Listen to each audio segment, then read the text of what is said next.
Hello, Scott here, and welcome to yet another completely unprofessional unboxing, where I open up and take a quick look at certain items that I have picked up in my ever-increasing and ongoing tabletop RPG midlife crisis. So, today's item I have here, real quick before I open it, is something that I have never touched upon, have never read, never experienced, although the game itself does definitely fall under the old school category. I'm going to go ahead and open up here and explain why. So, first off, as you can tell, this comes from World of Books. This is a used item, and let's see what's inside. We have my trusty Coleman camping steak knife here. We are officially about a month into year 2022 with no injuries. So, let's begin. Ha. All right. A little tear there. And, I mean, could have been, I know it's used, but I mean, they could have done a little bit better job, although this looks to be in excellent shape for a used book. So, set that aside, put that front and center. There we are. All right, there you go. Okay, you may have noticed a little jump there because we had a little crash situation going on, but continuing on with what we have here. Dungeoneer by Steve Jackson. Well, not by Steve Jackson. Steve Jackson and Ian Livingstone present Dungeoneer. What is this? This is book one of the introduction to the advanced fighting fantasy system. This is something that probably would not have crossed my path here in Southern California during my tabletop role-playing game years. The game books, though, the ones that came before this, that was essentially the foundation for this system. The fighting fantasy books did make their way over here, but if I'm not mistaken, there's a difference between the ones that were provided in the UK and the ones that we got here in the States. The artwork, maybe the tone was a little bit different. That tends to be the case when we get stuff over here in the States. They tend to be a bit watered down because, Christian sensibilities.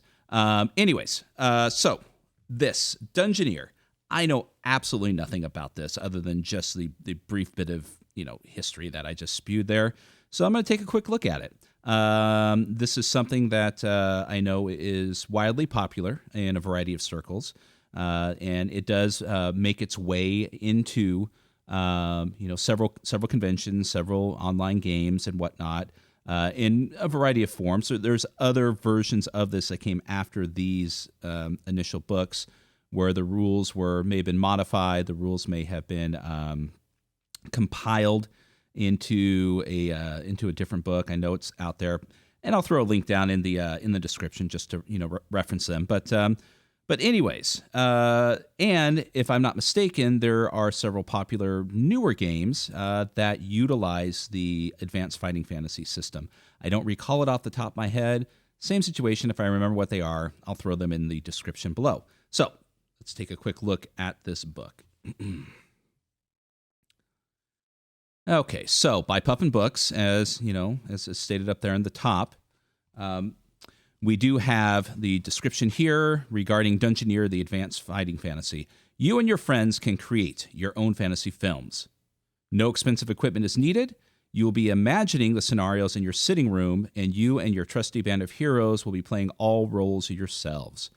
Nor are there complicated rules to learn before you start. Dungeoneer explains how you can begin straight away and introduces the rules in easy stages as the shooting of your film progresses. So are you ready? Then let the cameras roll.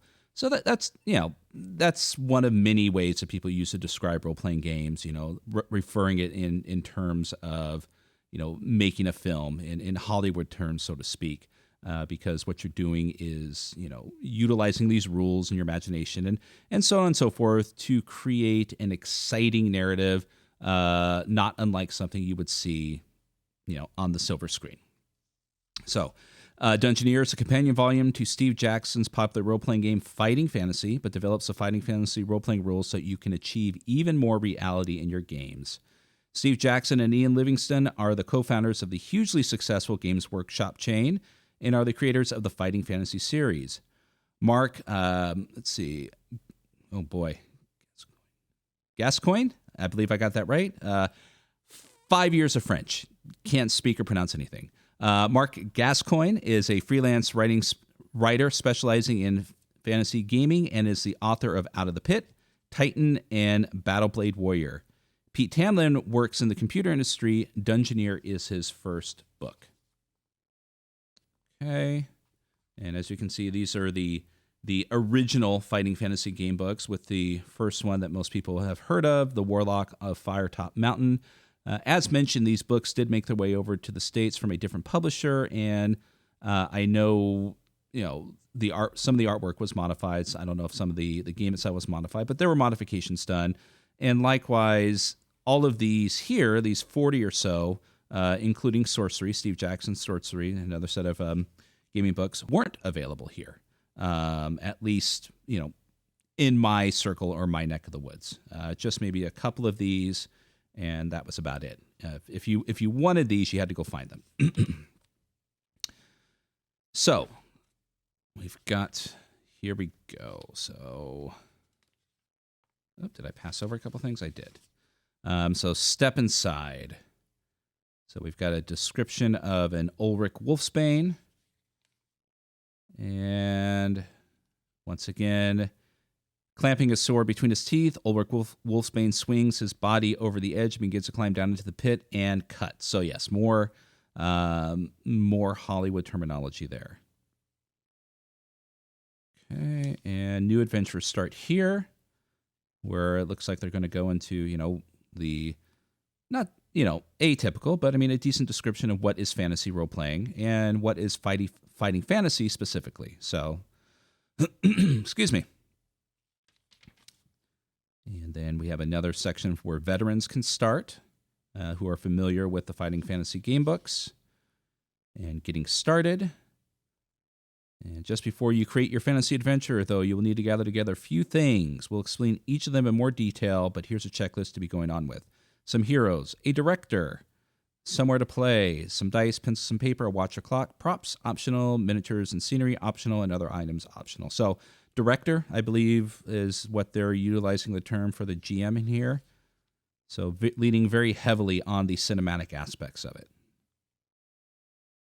Yep, and they continue to use their terminology. Just as in a real film, the director instructs the actors, our heroes, in their roles. Okay, so this is going on, giving a description on what a director should do to run the game. And I know I'm kind of flipping over it fairly quickly, but I still want to point out that, yes, wonderful, wonderful black and white artwork, which is definitely what some of the fighting fantasy game books are known for. And looks like it continues here. I couldn't tell you if these are new or if these were reused pieces from prior books. Okay, so we go on to describing the heroes, the player characters. A simple sample adventure sheet. I guess adventure sheet is a terminology for player character sheet. And we have the different. We have the different abilities utilized in here: skill, stamina, and luck, along with some special skills.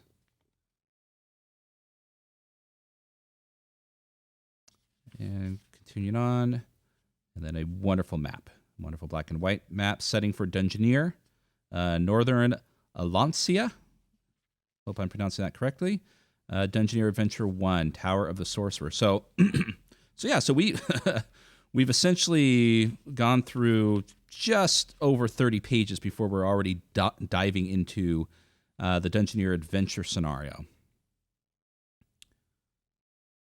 So not a lot. I mean, this is a game book. Well, not a game book. This essentially is a full-fledged tabletop RPG to play with a group.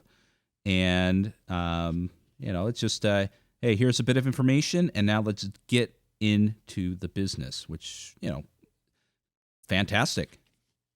But that leaves a lot of stuff in here. So let's go ahead and see. So we're going to get through the adventure,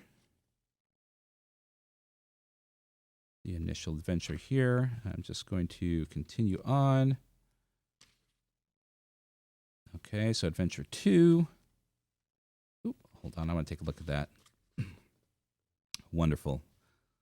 Wonderful little black and white piece here. Okay. And continuing on, I believe there was 3 adventures, it said. What do we have here? Is this it? Am I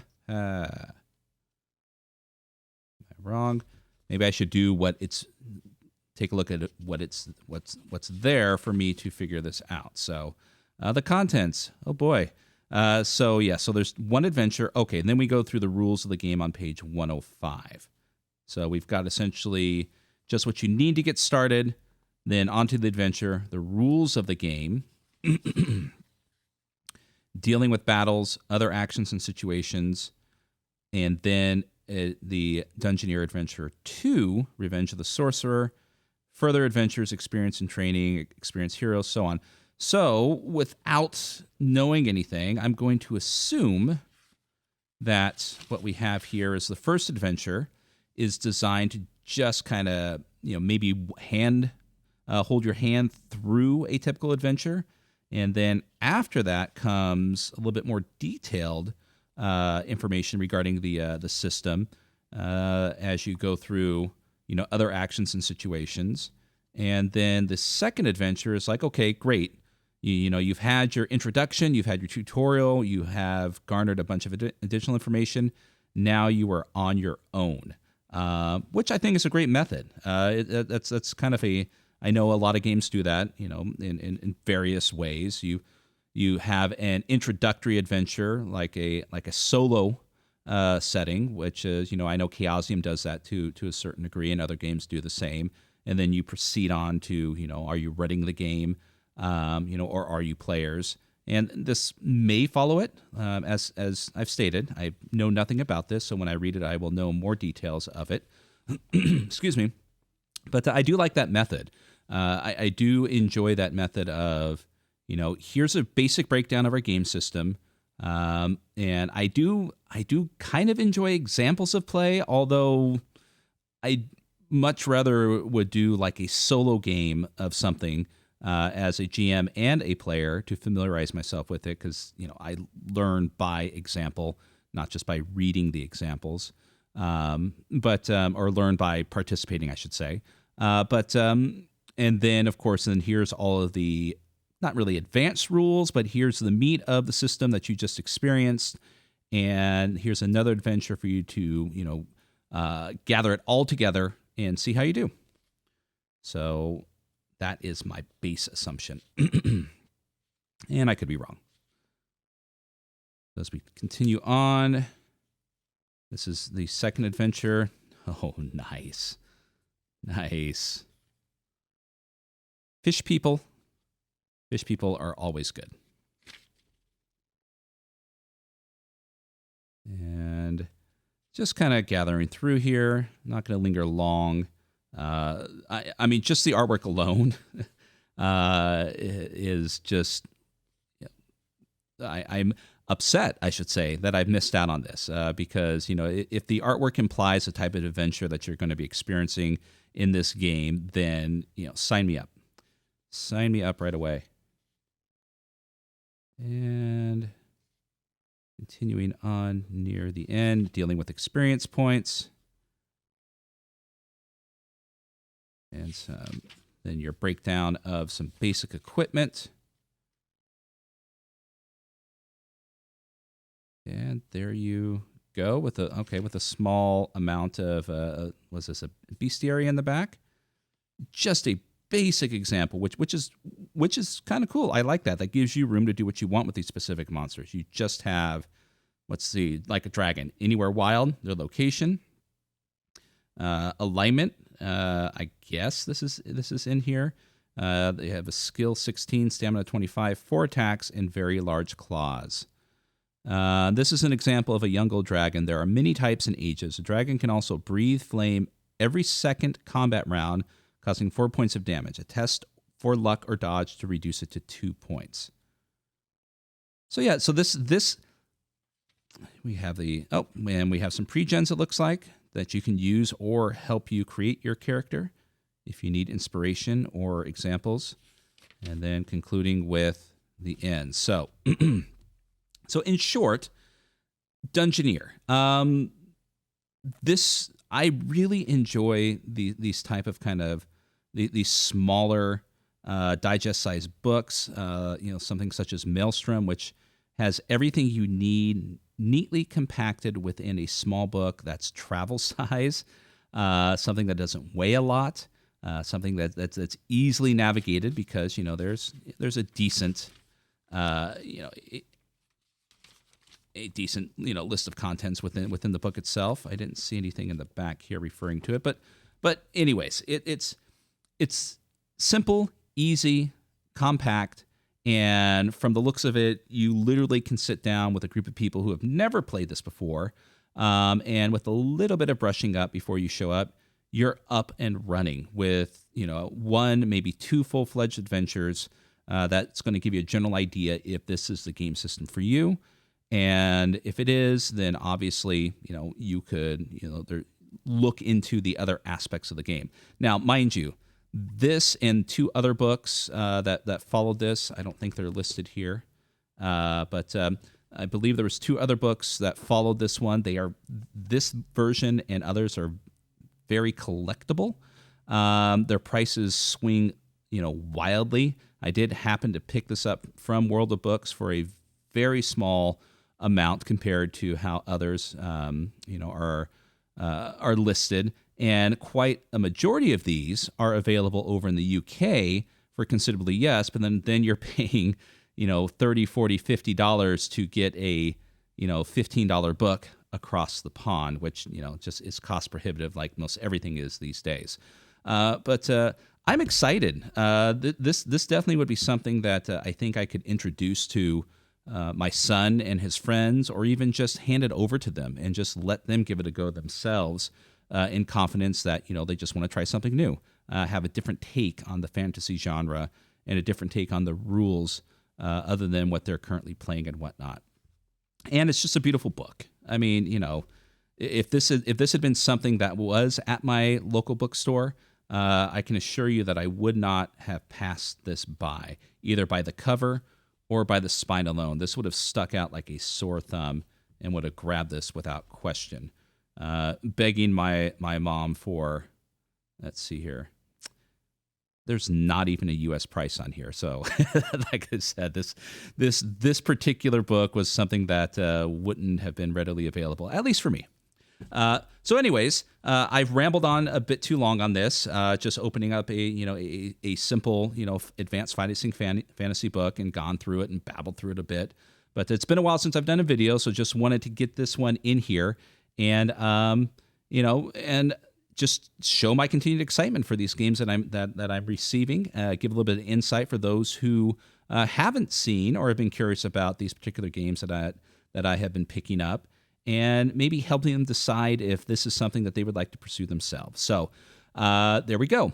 If you like to see more, go ahead and click subscribe and whatever else I'm supposed to say in regards to YouTube. Definitely check me out on the podcast that I do with Keith from rollingboxcars.com. Check out his website. The podcast we do, Titterpigs, the tabletop RPG podcast. Coming up next, as soon as we can get through some minor issues and foibles, our next podcast is going to be primarily focused on zines, especially regarding the situation with Zine Quest this year and Kickstarter, and amongst other things of just following up and catching up with what we've been up to since our last podcast. So look forward to that, and also I'm going to be doing a pull from the shelf. Where I'm going to pull a book that I've picked up over the past, certain amount of time, could be past couple weeks, past couple years, of something that's currently sitting in my library on the shelf that I have not given any proper attention to, or may have been something that I just picked up and immediately shelved, and give it a little bit of a spotlight. Go a little bit deeper into the book, take a look at it, and take a look at the rules, the game, whatever the case may be, and see if this is something that, when I purchased it, is it something that I would enjoy playing, Or it may be something that you might be interested in and you might enjoy playing and may decide to pick it up for yourself. So there we go. In a nutshell, my name is Scott. This has been yet another completely unprofessional unboxing. Thank you for joining in my tabletop RPG midlife crisis, and we will definitely talk to you all real soon. Take care.